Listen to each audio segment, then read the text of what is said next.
this is going to be a 3-part video showing you the whole video. It's a long video, but it's well worth the time. And this is also an opportunity for me to give a big shout out to 3 big channels that I follow. The Real News Network, which they're incredible people. They're with the Institute for Justice. I mean, they're really making huge impacts. James Freeman and James Maddison. I recommend you go all 3 channels. Subscribe, like, share their content, and let them know I sent you if you haven't already been to their channels. I'm putting this out so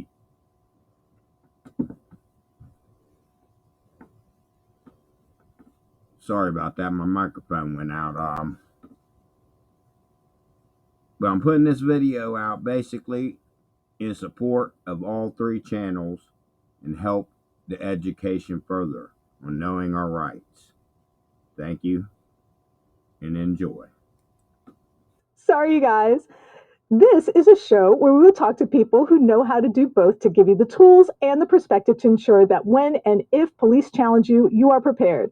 But we're also going to delve deeper into why American law enforcement can seem so interested in entangling people in the legal system rather than improving public safety, and what we can do not to just fight back, but think back, meaning how we can collectively think of ways to create a community where police aren't in charge, but we are, and that law enforcement serves us and not the other way around. And to make this happen, I am so excited to share this with you. We have 2 guests who have a tremendous amount of experience and expertise, both dealing with cops and in one case, actually being a cop. The latter is a former cop turned cop watcher, James Maddison, who's known for his unique insider's perspective on how police use their law, often to their advantage, or they sometimes choose to ignore the law entirely, and what you can do to counter it when they do.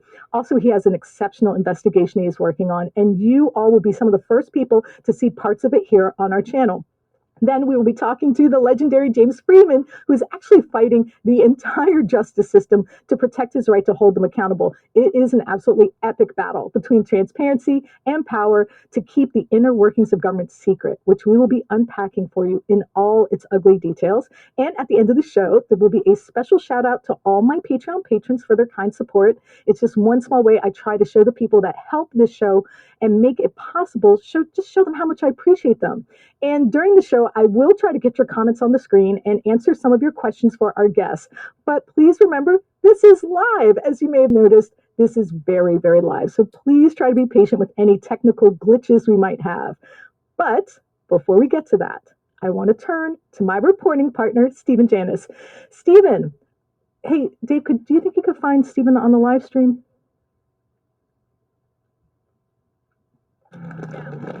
Stephen, we have a live stream tonight. Stephen, seriously. Taya, we have a live. Stephen, we have a live stream. We have a live stream tonight? Are you kidding me? Look, I'm doing fine out here today. Thanks for having me, but no thanks tonight. And Stephen, get in here right now. All right, okay. I'm raising my hands. Drop the nuts. You can see my hands. I'm Jeez, coming in. Would you please drop the nuts? Thank you. I'm coming inside. Thank you. Don't worry. Here I come. I seriously can't believe this. You know what? It's technical difficulty after technical difficulty tonight. Honestly, I think Stephen's getting a little too uncomfortable outside. But while we're waiting for him to get inside the studio, let me share with you, our audience, how we intend to break down these stories for you and why they're essential, and why, as we always say, you have the right to be informed. I think the idea for this show started with our investigative report on Texas firefighter Thomas C.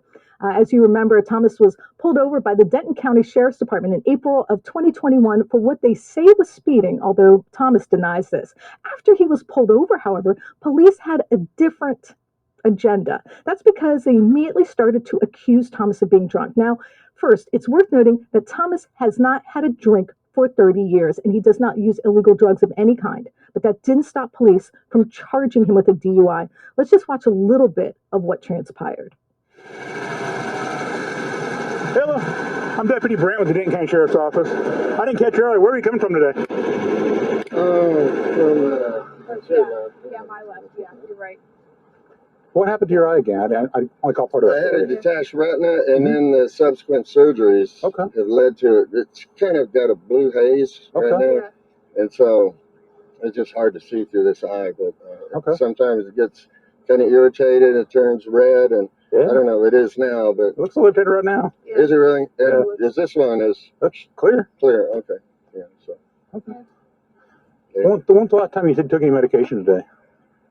Oh, like 3 o'clock today? Or something. At this point, I just want to ensure you're safe to operate a vehicle. Just given kind of everything I've seen so far, I just want to make sure you're safe to operate your truck. So we're going to run you through just a few standardized field tests, and we'll kind of go from there. Okay. All right. Have you ever had traumatic brain injury? No. Okay, nothing like that. Other than detached retina, any other medical issues? No. Okay, nothing like that. No. Diabetes, hypertension. Well, I've had hypertension. I take medicine. I was taking medicine. Okay. Other than Adderall, are we taking anything else right now? Just Adderall? And what's the Adderall for? Attention deficit. ADHD? Yeah. Okay, or ADD? Okay. You can set them up.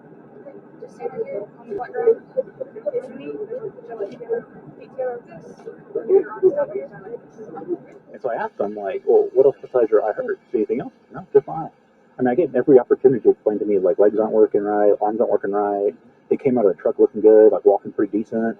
A little heavy-footed, but, like, he wasn't stumbling out. I believe he's intoxicated. I believe he's unable to drive from whatever he has. I don't know about alcohol. Is that a medical emergency, or are we talking about intoxication? Intoxicated on something, but I don't think alcohol. Do you think they have, like, a medical emergency here? No. So if it's not a medical emergency, is he normal, or would you believe possibly he's intoxicated under something? Yeah, I think he's intoxicated on something. We're probably going to go that route. We're probably going to try to do a DRE. Well, thank you for gracing the studio with your presence, you could have told me we had a live stream. I was outside. I was outside. I was comfortable. I was there for the night. Yes, I know. My freaking corn nuts. I know. But you have other obligations. I think you're getting a little too comfortable. Do I use this mic or this one? I think you use this one, the bigger one. Sorry. Yeah. All right. Yeah. Well, I mean, it's nice out there. I'm learning a lot. There's a lot of things that happen. Bringing me inside just kind of messes up my vibe as a reporter.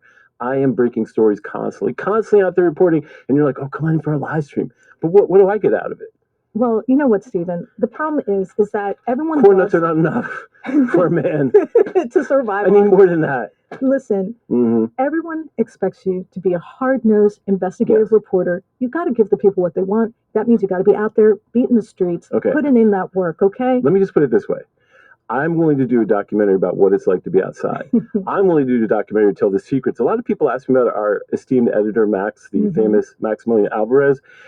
I'm willing to give you guys the inside scoop. But I need one thing. We need to raise a little money. Oh, we have super chats tonight, I think. Yeah, we have super chats. That's right. We actually have super chats for the first time tonight, so I'm really So I'm just saying to people out here, if you want to know what I was actually doing before Taya interrupted me, and what really goes on outside, we need to raise some money.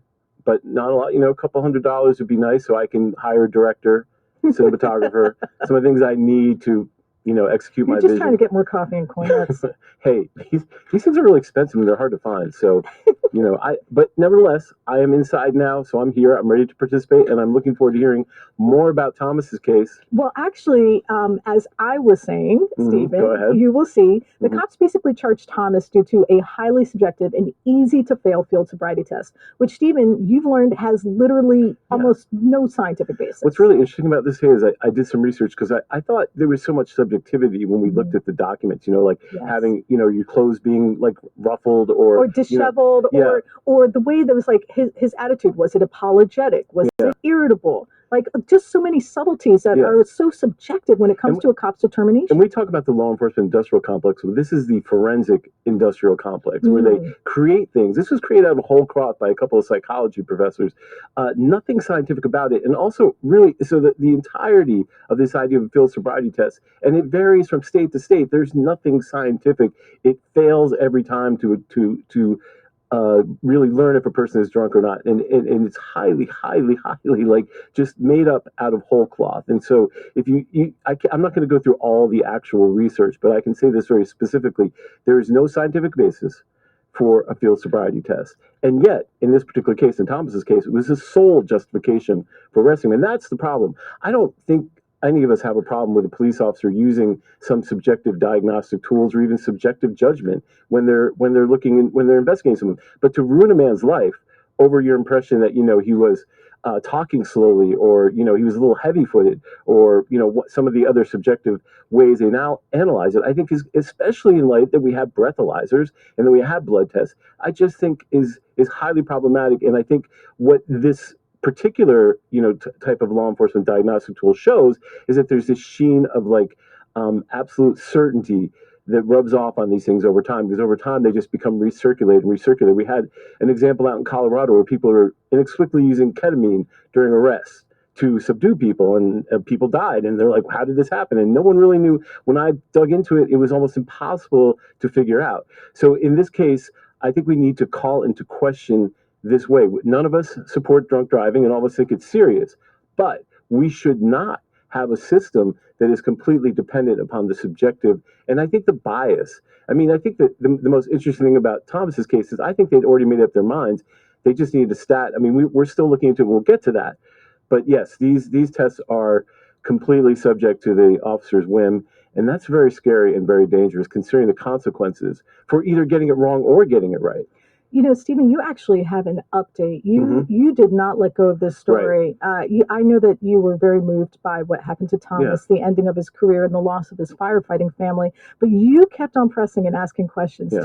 Maybe you can share. Well, so here's the biggest thing. Now, everyone knows, in a misdemeanor case or any sort of criminal case, there's supposed to be a judge and a prosecutor as a check on the police. Police can charge anything they want, and it goes into a court, and a prosecutor looks at it and says, well, this evidence is weak, or judge. Well, it turns out Thomas's case never made it to the prosecutors. I asked the Denton County Prosecutor's Office, do you have this case in your system? Why are you prosecuting? I didn't even really ask them that. I said, why are you prosecuting this case, given, the evidence is so flimsy? And she wrote me back and said, there is no record of this case. This case never existed. So think about that. The profound consequences for Thomas. Thomas is fired from his job. They do an internal investigation, and yet there's no case in the system. Hire a lawyer, pay thousands of dollars. There's no case in the system. So I went back to the Denton County Sheriff's Office and I said, well, this case isn't in the system. Where is it? And you actually sent the email to their spokesperson. And a couple of days later, they got back and said, oh, yeah, we tried to submit the evidence after the statute of limitations had expired. So it's literally insane how they tortured this poor man, how they extended this case for 2 years. He didn't even know it was in the system. And technically, it was not an active case. They said, we tried to put it in the system after the statute of limitations expired, and the system rejected it. Well, you're law enforcement. You don't pay attention to the statute of limitations. It's a misdemeanor in Texas. So it's only 2 years you got to get your case in. They blame the crime lab, but they'd already had a negative test on the alcohol. So they had a 0 on that. So they didn't have a narcotics test. They weren't going to get anything anyway. Made this man miserable. And then when I said, could you release the blood test on the narcotics? Because we'd like to know what you found. And they said, no, we can't release it because of the public shield laws that don't allow you to release information on cases that have been dropped. So they basically were able to cover up their own tracks on this case after they had literally destroyed this man's life. So it's really, I think, a very, very troubling use of the power of law enforcement, and unfortunate for Thomas, too.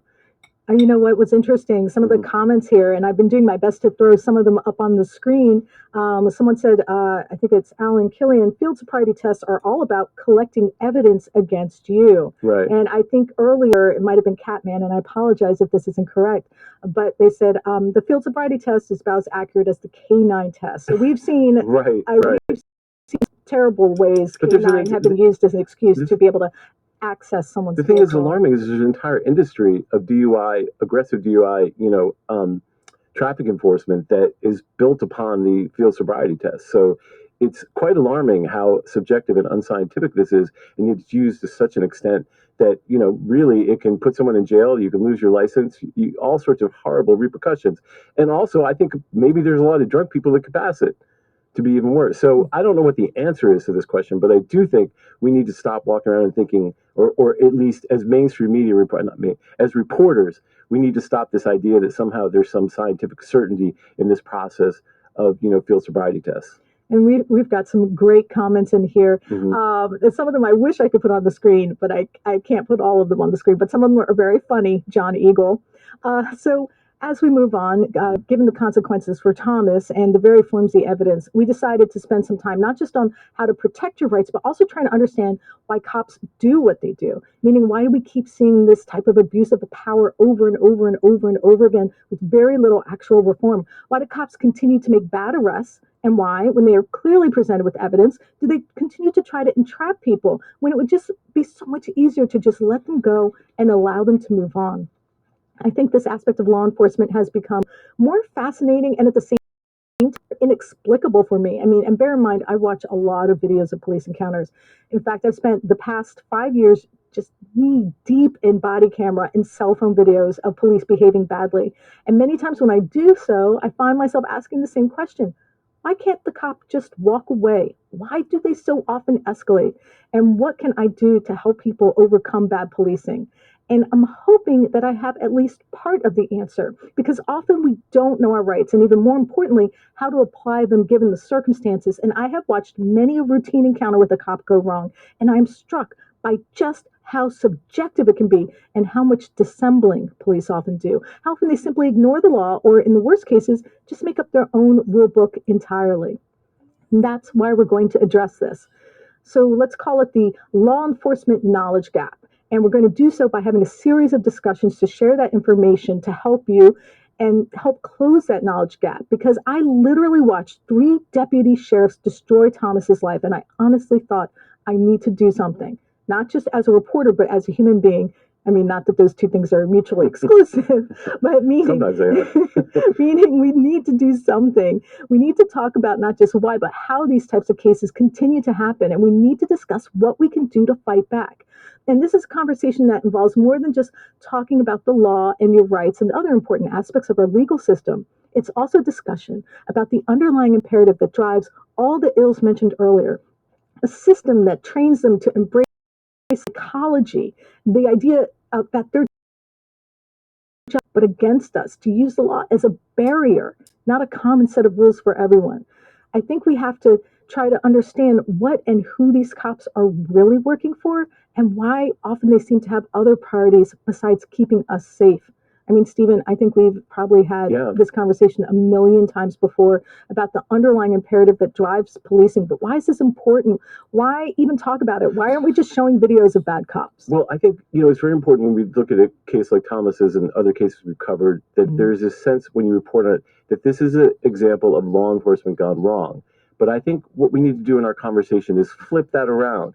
This is actually, in some sense, if you examine the system, what we call the system that allows bad police, makes bad policing possible, this is an example of actually, I think, from the perspective of the way law enforcement has been construed in this country, of law enforcement succeeding. And when I say that, you're like, what are you talking about? Why is that success? It's because law enforcement is not construed in many ways for public safety, as many of our cop watchers point out. It has a million other agendas. I think there's this famous saying, the arc of justice, the arc of the universe bends towards justice. Well, the arc of the law enforcement universe bends towards inequality and bends towards enforcing laws, that are about monetizing processes, monetizing poverty, monetizing many social ills, so that when you see a case like Thomas, you're not saying law enforcement has gone bad, which is the way we report it, and of course that's kind of the way it's perceived. It's also, we have to think about it, maybe this is the way law enforcement is intended to work in many of these cases. It wouldn't exist if it didn't. If the powers that be didn't want law enforcement to make these kind of so-called mistakes, they wouldn't happen. And that's why we have to acknowledge it and think about it in kind of a different way, right? We have to sort of say, wait, this is law enforcement working as it's intended to work. And when we look at it that way, I think we have a better chance, a better way of pointing out what's wrong with it on a systemic level, not just on the individual cases. I mean, you and I have watched enough body camera to know things go bad quite often. But we have to be able to look at it in a larger picture and say, well, what's working here? Why isn't it working? And it's not working because it's not intended to work for the people, for the working class of this country. That's not how law enforcement is constructed, and that's not how we see it work. And so when we report on it, we kind of have to flip the narrative. It's like narrative inversion, right? We're trying to come up with a way to tell the story in a different way so we understand, okay, it's sort of the idea I've talked about police corruption. there's no such thing as a corrupt police department. There's a corrupt society that creates and begets a corrupt police department. The corruption in the police department simply reflects the power structure, the elites, and the society it really serves, and not the people. So we have to kind of dismiss this notion that there is corrupt, and then over here there's this great utopian police department that comes out and serves the people. And that can sound a little harsh, but I think sometimes when you see the things that happen and we see people's lives just destroyed, everyone. No, I mean everyone I called, no one wanted to talk about Thomas. No one wanted to talk. I mean, this guy served his community for 30 years as a first responder, and they throw him out. So you think that you say the system's not that indifferent. Oh yes, we know how indifferent it is, because every time we call on people's behalf whose lives have been literally torn asunder, no one responds. People will be like, I'm not going to, we're not going to talk about it. We're not going to talk. The Department of Public Safety, remember, we're not going to talk about it. We can't talk about this, blah, blah, blah. But you sure can charge him. You can fire him.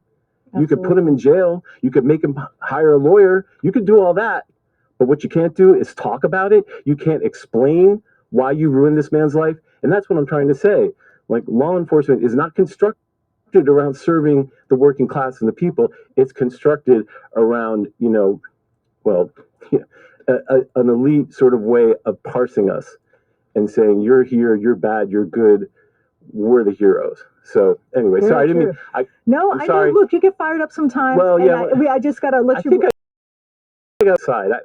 Maybe that's you, man. I'm so happy out there, and Max gives me one bag of corn nuts every night. Max, I know you're watching. He says, Steven, you can have this whole bag. You will get us sued eventually with these corn nuts. Oh God, you know you will. He gives me a bag every night. It's pretty cool. Not many employees have those kind of benefits. Union power. Anyway. So I just want to let you know, for some of the people who have put in questions, I'm putting them aside for later. So if there are any questions or comments, I'm going to make sure to put them aside, and I'm going to throw them up on the screen later for when James Freeman and James Maddison join us.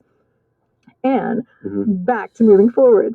I think when we talk about our rights, we have to remember, based upon our experience reporting across the country, we have learned that quite often our rights are conditional, meaning they've either been watered down by the courts or in the name of the drug war, or simply ignored in the service of racking up stats for fines, as we've seen in a variety of cities and small towns as well. But that idea also applies to something that is important to acknowledge about the law itself, which it is often subject to interpretation. And unfortunately, at the moment, the interpretation of the cop is what we would call in legal terms controlling.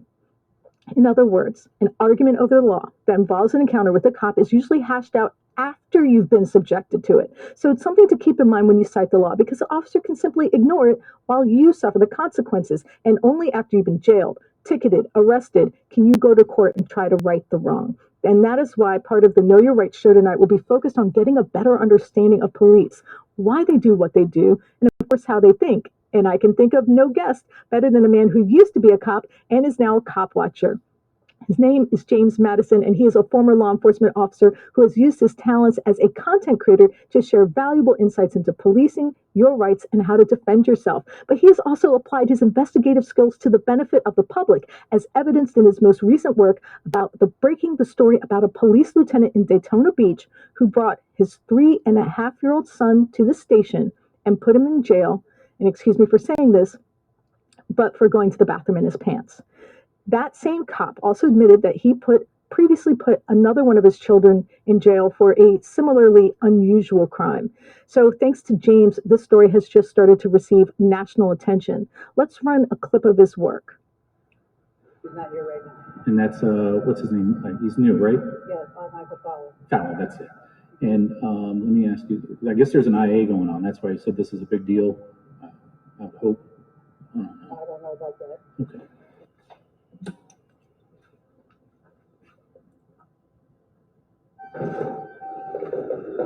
Oh, excuse me. Hey, what's going on, Mark? Oh, man, not much. I heard you're in a meeting, but hey, I just got a tip or something like that. I don't know if you want to make a comment on it, about 2 police officers that were put their kid in a jail cell. Yeah, I got no comment now, but is an you IA go upstairs and get that. Is there an IA active? I couldn't comment if there was. You can. The state statute allows you. The details of the IA. There's not one?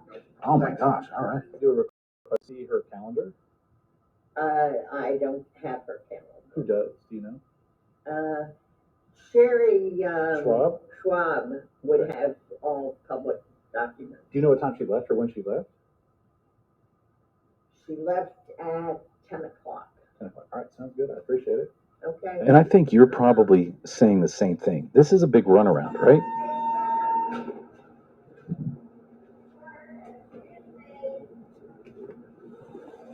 And you heard that background noise right. She did not want me going up these elevators. This is a community center, and upstairs is the public information office. Now, this request to her was done in March, 5 months after the initial request. PIO for. Here to stand by for them to do their thing, and then we're out of here. Mike Schoenberg. Thanks for that, man. Devin off the card. Mike Schoenberg. Hello. Nice, Kathy with DCS. Pleasure. Nice to meet you. Let me, Yeah. I hear puppies. I hear doggies too. There are. Just hang on a second. Yeah, take your time. No worries. Appreciate it.